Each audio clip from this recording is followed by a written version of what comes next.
Selamat datang di channel Sumber Belajar, media belajar masa kini.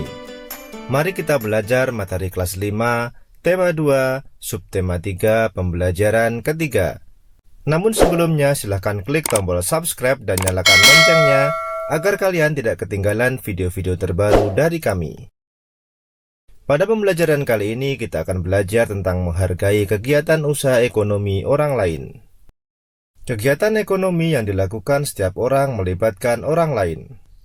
Keterlibatan orang lain dapat dilihat dari kegiatan produksi, distribusi, dan konsumsi.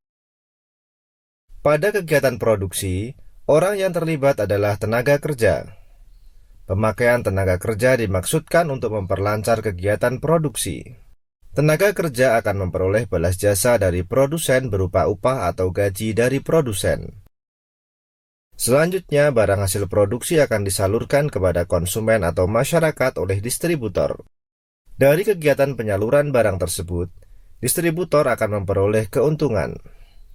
Contoh distributor adalah agen, pedagang besar, dan pedagang eceran.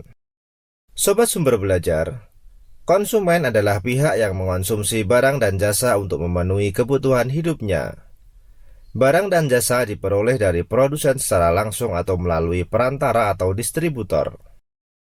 Ketiga pelaku kegiatan ekonomi tersebut akan saling berhubungan membentuk arus diagram ekonomi. Setiap pelaku kegiatan ekonomi memiliki peran masing-masing yang saling menguntungkan. Menurut kodratnya, manusia berperan sebagai makhluk sosial dan makhluk ekonomi. Sebagai makhluk sosial, manusia akan berhubungan atau berinteraksi dengan manusia lain. Sebagai makhluk ekonomi, manusia akan melakukan kegiatan ekonomi dalam upaya memenuhi kebutuhan hidupnya.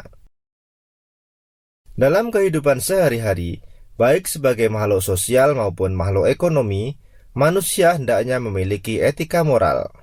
Dengan etika moral, manusia dapat menghargai setiap kegiatan ekonomi yang dilakukan oleh orang lain. Amatilah pakaian yang kamu kenakan. Bagaimana proses produksi pakaian? Untuk menghasilkan pakaian dibutuhkan waktu yang lama. Pada mulanya, produsen pakaian membutuhkan bahan baku kain dan benang. Kain dapat diperoleh dari perusahaan pemintalan benang. Bahan baku benang berupa kapas yang dihasilkan dari perkebunan tanaman kapas. Untuk menjadi benang, kapas dipintal terlebih dahulu. Benang ditenun di pabrik tenun hingga menjadi kain. Selanjutnya, kain dapat dibuat pakaian oleh penjahit. Itulah proses panjang produksi pakaian.